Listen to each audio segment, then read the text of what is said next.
अऊज़ु बिल्लाहि मिनश शैतानिर रजीम। बिस्मिल्लाहिर्रहमानिर्रहीम। अस्सलाम वालेकुम दोस्तों, मैं हूँ मोहसिन रफ़ा और आप लोग देख रहे हैं 24/7 टीचर्स ऑनलाइन। दोस्तों, जिन दोस्तों ने अभी तक मेरा चैनल सब्सक्राइब नहीं किया है या जो लोग पहली बार मेरी वीडियो देख रहे हैं, वो जल्दी से मेरा चैनल सब्सक्राइब कर लें और साथ ही बेल के आइकन पर भी क्लिक कर लें ताकि मेरी हर आने वाली वीडियो, हर आने वाला लेक्चर आप लोगों तक पहुंच सके और आप उससे सीख सकें।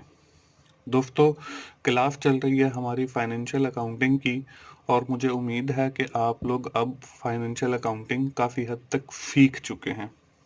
दोस्तों, पिछली 2-3 क्लासेस से हम लोग जो है एक टॉपिक के ऊपर बात कर रहे थे जिसको हम बैंक स्टेटमेंट कह रहे थे।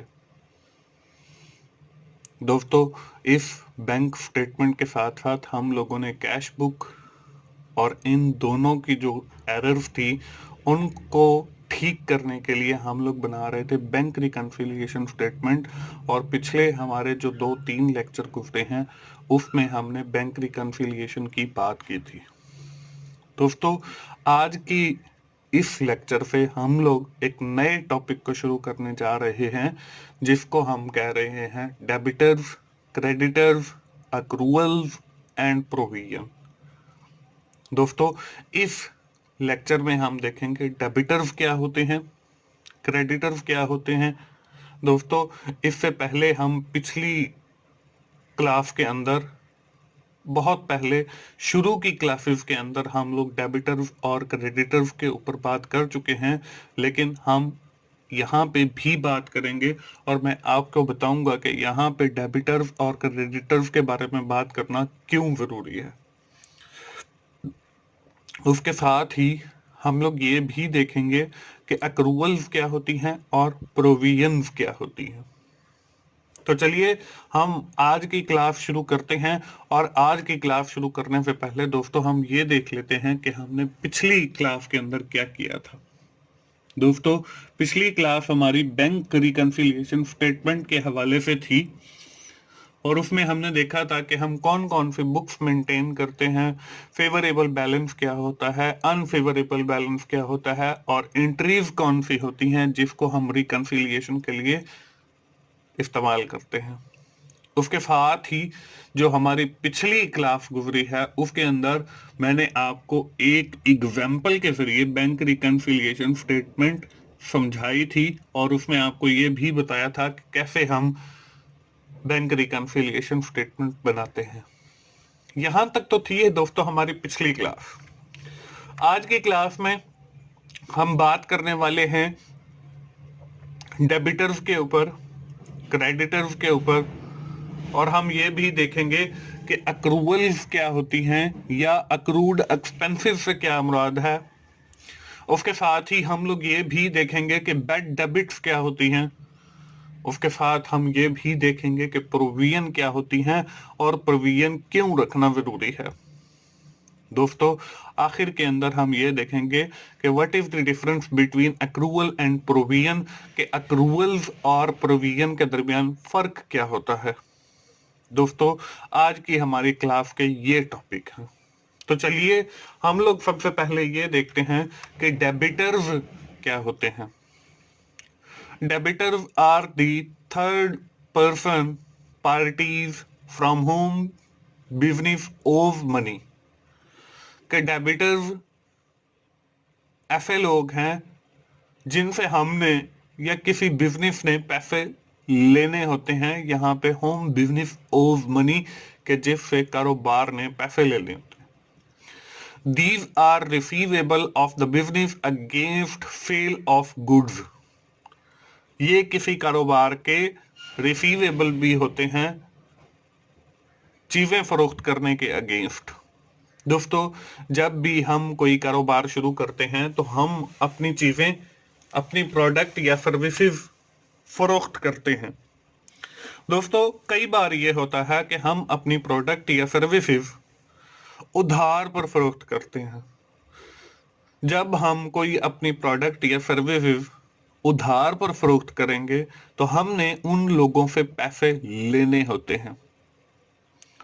इनको हम अकाउंट रिसीवेबल, सन्ड्री डेबिटर्स या डेबिटर्स कहते हैं। दोस्तों, अब डेबिटर्स की समझ आप लोगों को मेरे ख्याल में आ गई ही होगी। इससे मुराद ऐसे लोग हैं जिनसे कारोबार ने या हमने पैसे लेने होते हैं। मैं बार बार इस चीज को फोकस इसलिए कर रहा हूं क्योंकि अगले हमारे 4 से 5 लेक्चर्स जो हैं वो डेबिटर्स और क्रेडिटर्स के गिर्द ही घूमेंगे। तो इसलिए इस स्टेज के ऊपर डेबिटर्स और क्रेडिटर्स को समझना बहुत जरूरी है। तो आप याद रखिए, डेबिटर से मुराद वो लोग हैं जिनसे हमने पैसे लेने होते हैं। हमारी आज की क्लास का जो नेक्स्ट टॉपिक है, सेकंड टॉपिक, वो हमारा क्रेडिटर्स है। दोस्तों, क्रेडिटर्स जो है वो डेबिटर्स का उलट है या उसके बरअक्स है। यहाँ पे आपको क्रेडिटर्स की डेफिनेशन स्क्रीन के ऊपर नजर आ रही है। Creditors are the third parties are person who owes money from the business. कि ये ऐसे लोग या पार्टीज हैं जिन्होंने कारोबार से पैसे लेने हैं। These are payable of the business against purchase of goods resale purpose। इससे मुराद ऐसे लोग हैं जिनके कारोबार ने या हमने पैसे देने हैं। देखें, डेबिटर वो लोग जिनसे हमने पैसे लेने हैं, क्रेडिटर वो लोग जिनके हमने पैसे देने हैं। अब जब हम कोई अपनी प्रोडक्ट या सर्विसेज फरोख्त करते हैं उधार के ऊपर तो हमने पैसे लेने होते हैं, और जब हम कोई चीज खरीद करते हैं उसको रीसेल पर्पज के लिए या किसी भी पर्पज के लिए बिजनेस के अंदर, तो उस वक्त हमने पैसे देने होते हैं जब हम कोई चीज उधार के ऊपर किसी पार्टी या किसी पर्सन से खरीदेंगे। इसमें हमारे जो अकाउंट पेएबल हैं वो भी क्रेडिटर्स हैं। इसमें हमारे फंड्री जो क्रेडिटर्स आते हैं वो भी क्रेडिटर्स होते हैं, हमने उनके भी पैसे देने होते हैं। और अगर आपको सिंपल क्रेडिटर्स लिखा हुआ आए तो वो भी ऐसे लोग हैं जिनके हमने पैसे देने होते हैं। तो हमने ये याद रखना है, जो डेबिटर्स हैं उनसे मुराद ऐसे लोग हैं जिनसे हमने पैसे लेने हैं, और क्रेडिटर से मुराद ऐसे लोग हैं जिनके हमने पैसे देने हैं। बस इतना याद रखना है। और जो डेबिटर्स हैं वो हमारी सेल के अगेंस्ट जनरेट होते हैं, और जो क्रेडिटर्स हैं वो हमारी परचेज के अगेंस्ट जनरेट होते हैं या बनते हैं। अकाउंट्स पेएबल, अकाउंट फंड्री क्रेडिटर और क्रेडिटर, ये हमारे क्रेडिटर्स के अंदर आते हैं।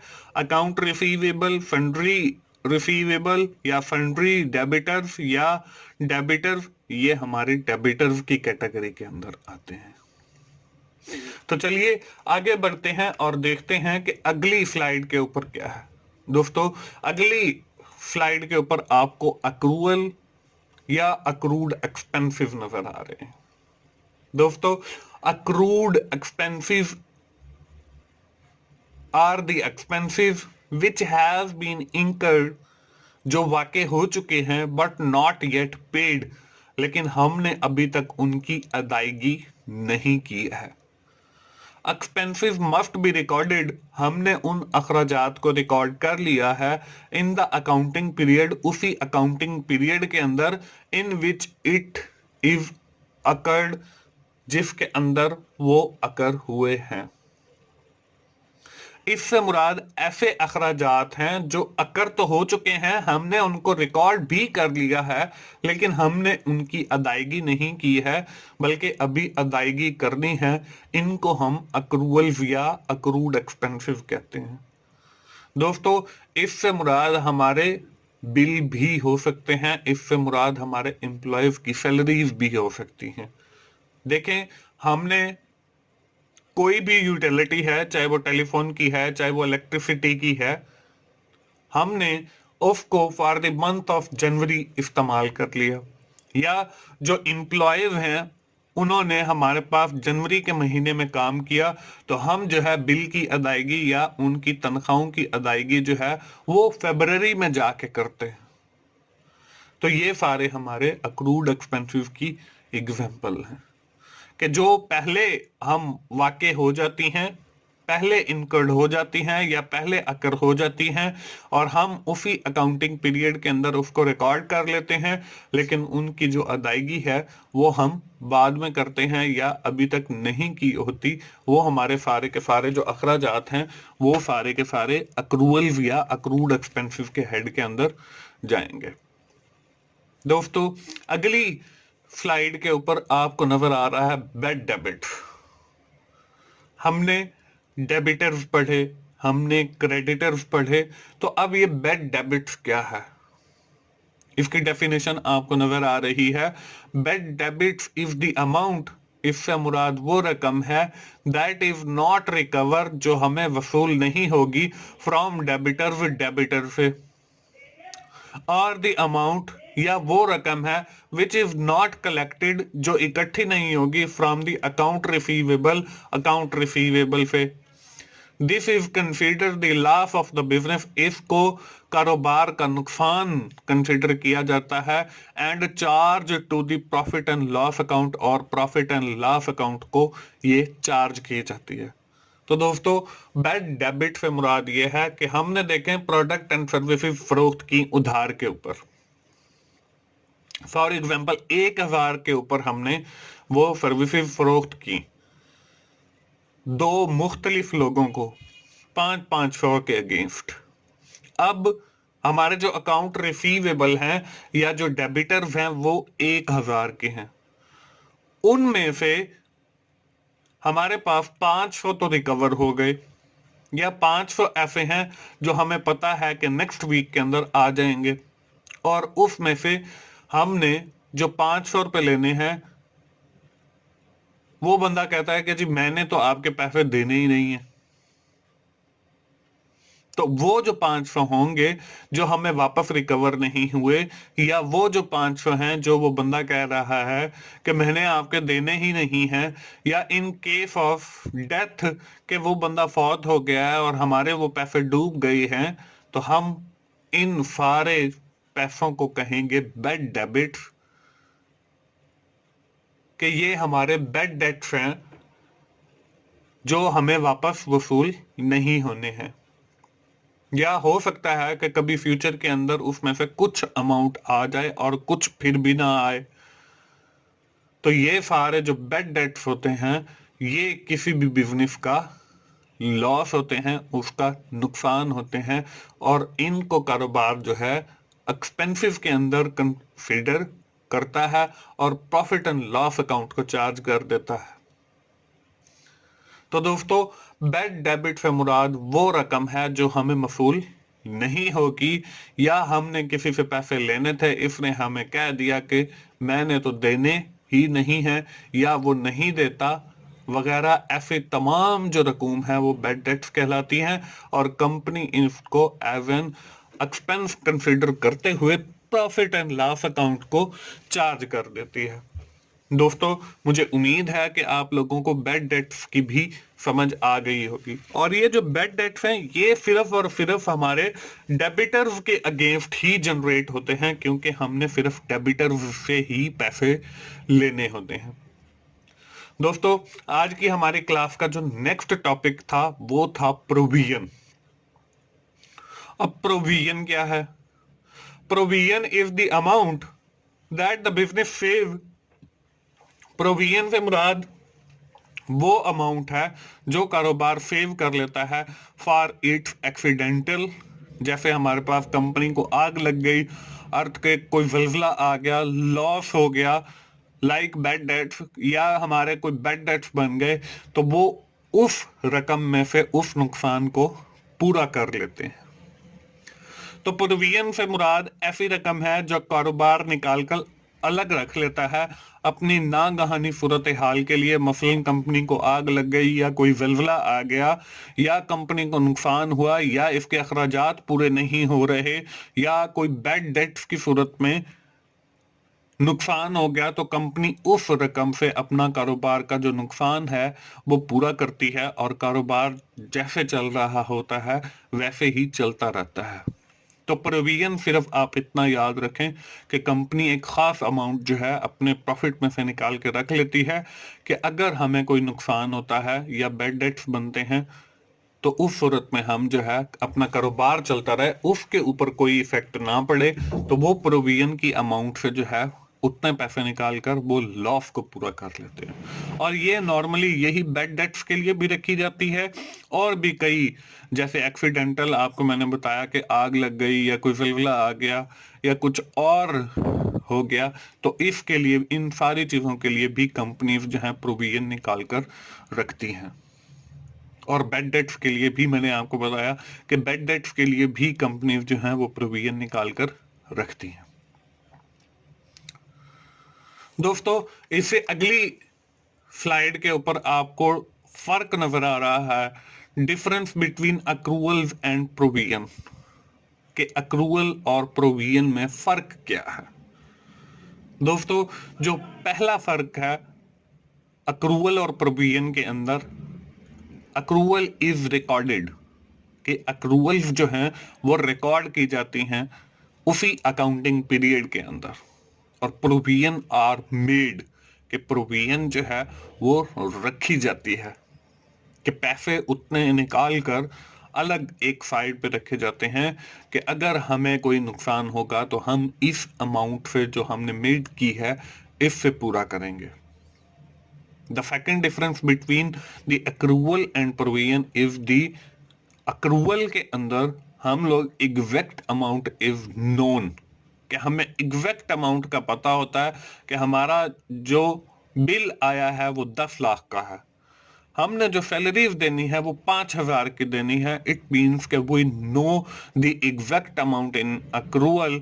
On the other hand, if we are talking about the provision, in the provision we not know about the exact amount of that provision, हमें उस प्रोविजन की एग्जैक्ट अमाउंट का पता नहीं होता।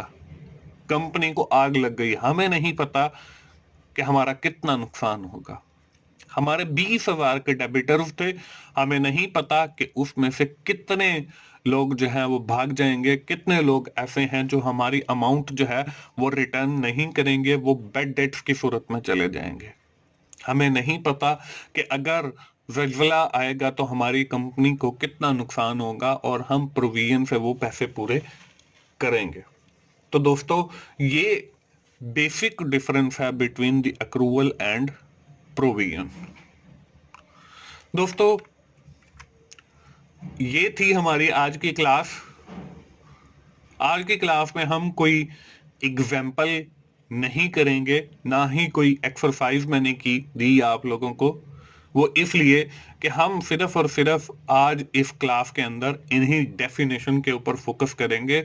आप इस लेक्चर को बार बार सुनिए, और इन कॉन्सेप्ट जिसमें debtors, creditors, accruals, bad debits और प्रोविजन आती हैं, इनको क्लियर कीजिए, क्योंकि जब तक आपको ये कॉन्सेप्ट क्लियर नहीं होंगे तो हमारी जो आगे 4 से 5 लेक्चर्स आने वाले हैं वो सारे के सारे इन्हीं कॉन्सेप्ट्स के ऊपर हैं, और हमारे जो एग्जाम्पल्स हैं या जो एक्सरसाइजेज मैं आप लोगों को दूंगा वो भी इन्हीं कॉन्सेप्ट के गिर्द हैं। तो इसलिए इस स्टेज के ऊपर हम सिर्फ जो है इनकी डेफिनेशंस को सीखते हैं और इन कॉन्सेप्ट्स के बारे में सीखते हैं। फिर आइंदा आने वाली क्लास के अंदर दोस्तों मैं आपको debtors, creditor, accruals, bad debits और प्रोविजन से रिलेटेड एक्सरसाइजेस दूंगा, और साथ ही आपको कुछ एग्जांपल भी करके दिखाऊंगा।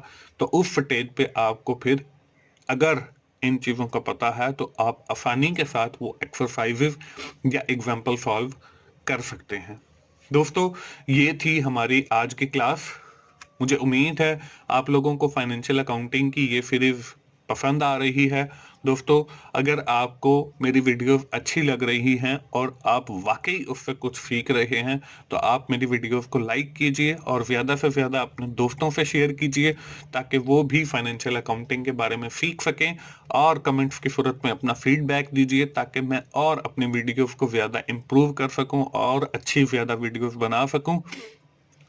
और मेरा चैनल 24/7 टीचर्स ऑनलाइन को सब्सक्राइब कीजिए और साथ ही बेल के आइकन पर भी क्लिक कीजिए, ताकि मेरी हर आने वाली वीडियो, हर आने वाला लेक्चर आप लोगों तक पहुंच सके और आप उससे सीख सकें। दोस्तों, मोहसिन भाई को अगली क्लास तक के लिए इजाज़त दीजिए। थैंक यू वेरी मच दोस्तों। अल्लाह हाफिज़।